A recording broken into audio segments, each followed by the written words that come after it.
Aha, why aye, mathematics isn't my strong point. I've got 2 degrees, 3/4 of the way through PhD, and I still can't add up. Working out the points permutations for the Btcc finale this weekend, however, it's not really that hard, is it? Is it? Right then, I've got a couple of quick interviews with Mr. Tom Ingram and Mr. Ash Sutton coming up. Ash talks about going for it. And if he ends up in the gravel, so be it. As for Tom, he's ignoring Jake Hill. Not as in blanking him or taking no notice on track, it's just he's focusing on himself. So, here is the Touring Car Magazine Championship Showdown preview for this weekend at Brands Hatch in the British Touring Car Championship. If you already know, just hold on a second. If you don't, here it is. There's 20 points for a win, a point for top in qualifying, a point in each race for leading a lap, and a point in each of the 3 races for fastest lap. So theoretically, a driver 67 points behind the leader still has a chance to win the 2024 crown. Jake Hill and Tom Ingram are both on 365 points. Jake leads the table on countback, with the first item being wins. He has 7 to the 5 of Tom, which of course means that they will have different levels of hybrid in both qualifying and race 1. But it isn't just between those two. Ash Sutton is still in with a shout.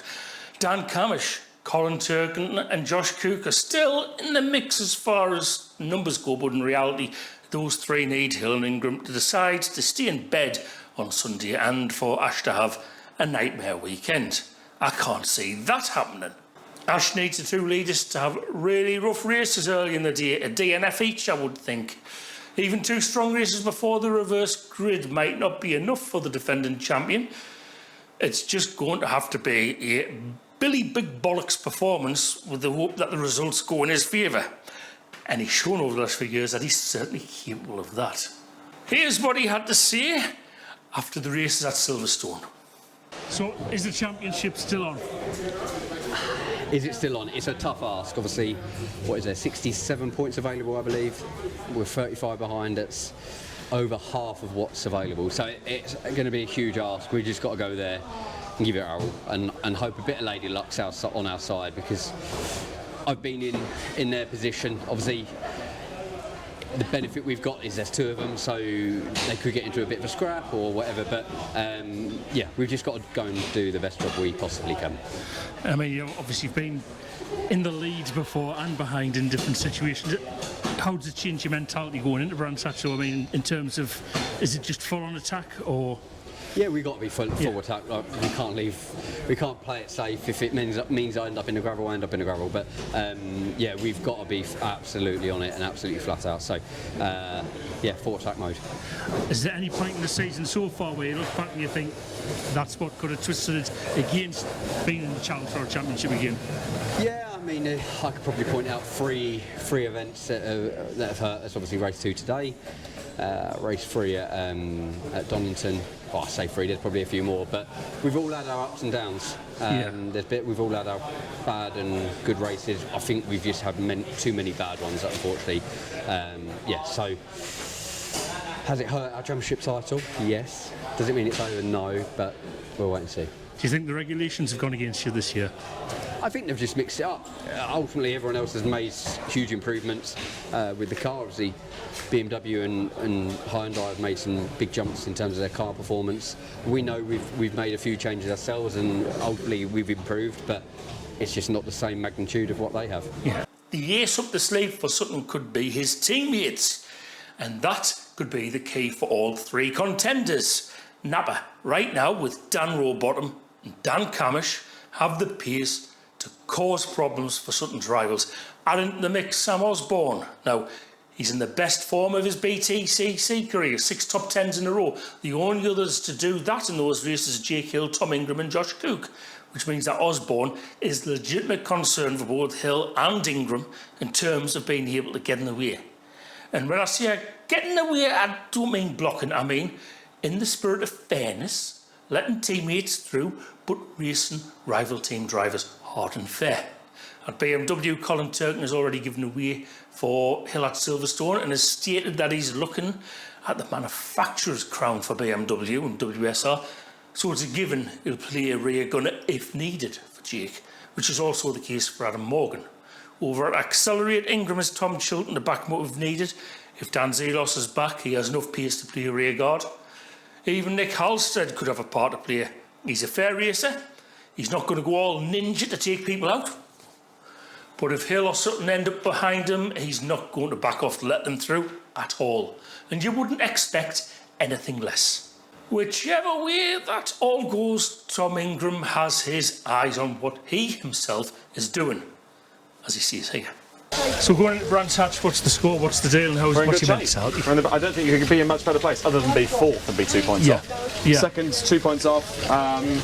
All to play for, isn't it? All to play for, because it means that it's all going to come down to that last weekend as we expected it to. It seems to every single year. But I'm good shape. The two wins is a good score. Did you think you were going to get that? No, I wanted a beige day today. No, I was happy for a beige day, vanilla day, cruise around, of course, you know, get some points and minimise risk. In the end, we had a Vindaloo and a Madras, so it was all right.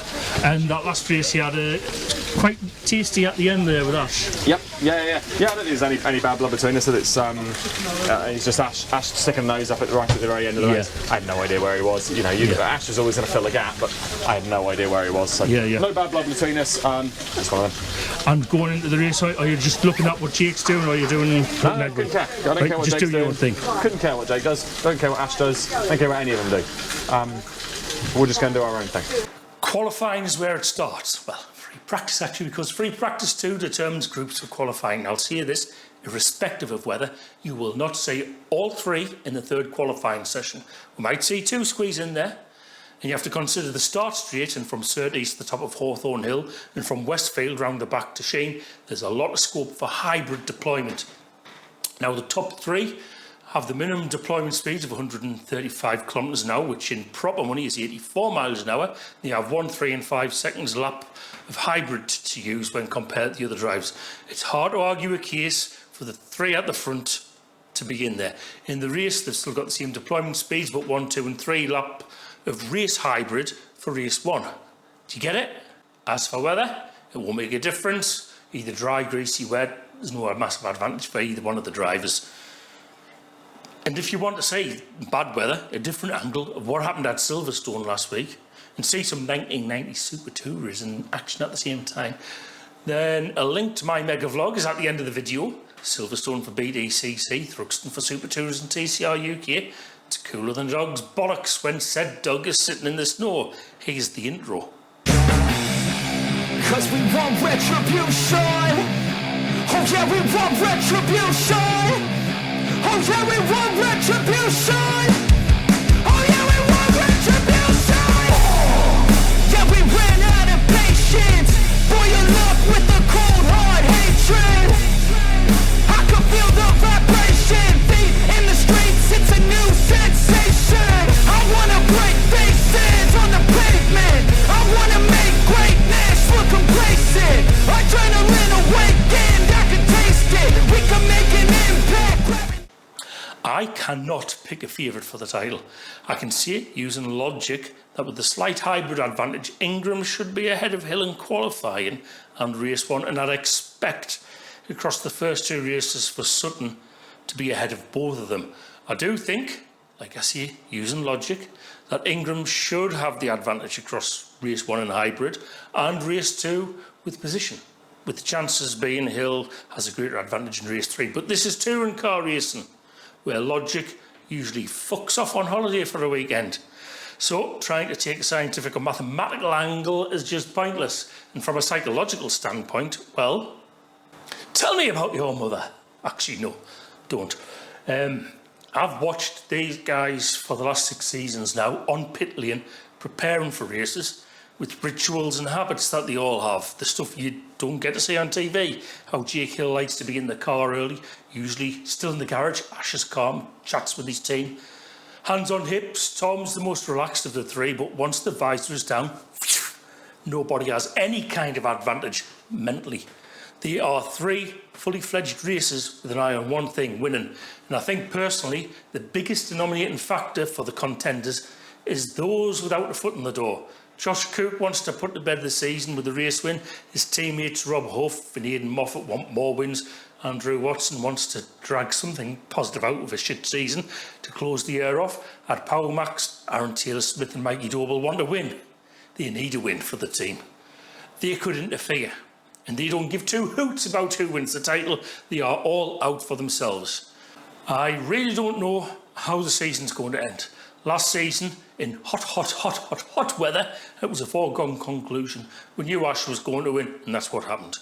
The paddock there had an end-of-term feel to it. This year, the tension in the paddock at Silverstone was already there at the end of the day last time out.